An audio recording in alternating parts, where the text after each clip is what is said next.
पुराण के मुताबिक द्वापर युग की बात है। उन दिनों मथुरा में उग्रेसा नाम के राजा हुए, लेकिन स्वभाव से वह सीधे साधे थे।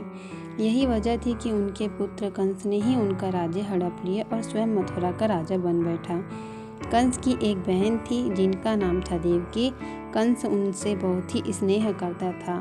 देवकी का विवाह वासुदेव से तय हुआ तो विवाह संपन्न होने के बाद कंस स्वयं ही रथ हाँकते हुए बहन को ससुराल छोड़ने के लिए रवाना हुआ। पुराण के अनुसार जब वह बहन को छोड़ने के लिए जा ही रहे थे, तभी एक आकाशवाणी हुई कि जिस बहन को वह इतने प्रेम से विदा करने स्वयं ही जा रहा है, उसी बहन का 8वां पुत्र तेरा संहार करेगा। यह सुनते ही कंस क्रोधित हो गया और देवकी और वासुदेव को मारने के लिए जैसे ही आगे बढ़ा, तभी वासुदेव ने कहा कि वह देवकी को कोई नुकसान न पहुंचाए। वह स्वयं ही देवकी की 8वीं संतान कंस को सौंप देगा। इसके बाद कंस ने वासुदेव और देवकी को मारने के बजाय कारागार में डाल दिया। कारागार में ही देवकी ने 7 संतानों को जन्म दिया और कंस ने सभी को एक एक करके मार दिया। इसके बाद जैसे ही देवकी फिर से गर्भवती हुई, तभी कंस ने कारागार का पहरा और भी कड़ा कर दिया। तब भाद्रपद माह के कृष्ण पक्ष की अष्टमी को रोहिणी नक्षत्र में कन्हैया का जन्म हुआ। तभी श्री कृष्ण ने वासुदेव को दर्शन देकर कहा कि वह स्वयं ही उनके पुत्र के रूप में जन्मे हैं। उन्होंने यह भी कहा है कि वासुदेव जी उन्हें वृंदावन में अपने मित्र नंद बाबा के घर पर छोड़ आए और यशोदा जी के गर्भ से जिस कन्या का जन्म हुआ है उसे कारागार में ले आए। यशोदा जी के गर्भ से जन्मी कन्या कोई और नहीं बल्कि स्वयं माया थी।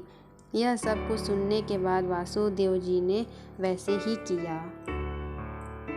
वासुदेव जी ने जैसे ही कन्हैया को अपनी गोद में उठाया, कारागार के ताले खुद ही खुल गए। पहरेदार अपने आप नींद के आगोश में आ गए। फिर वासुदेव जी कन्हैया को टोकरी में रखकर वृंदावन की ओर चले। कहते हैं कि उस समय यमुना जी पूरे उफान पर थी। तब वासुदेव जी महाराज ने टोकरी को सिर पर रखकर यमुना जी को पार करके नंद बाबा के घर पहुँचे। वह कन्हैया को यशोदा जी के साथ पास रखकर कन्या को लेकर मथुरा वापस लौट आए। पुराण के मुताबिक जब कंस को देवकी की 8वीं संतान के बारे में पता चला तो वह कारागार पहुंचा। उसने देखा कि 8वीं संतान तो कन्या है, फिर भी उसे जमीन पर पटकने ही लगा कि माया रूपी कन्या आसमान में पहुंचकर बोली, रे मूर्ख, मुझे मारने से कुछ नहीं होगा। तेरा काल तो पहले से ही वृंदावन पहुंच चुका है और वह जल्द ही तेरा अंत करेगा। इसके बाद कंस ने वृंदावन में जन्मे नवजात का पता लगाया। जब यशोदा के लाल का पता चला तो उसे मारने के लिए कई प्रयास किए, कई राक्षसों को भी भेजा, लेकिन कोई भी उसका बाल भी बांका नहीं कर पाया। कंस को एहसास हो गया कि नंद बाबा का बालक ही वासुदेव देवकी की 8वीं संतान है। श्री कृष्ण ने युवावस्था में कंस का अंत किया। इस तरह जो भी यह कथा पढ़ता है या सुनता है, उसके समाप्त पापों का नाश होता है।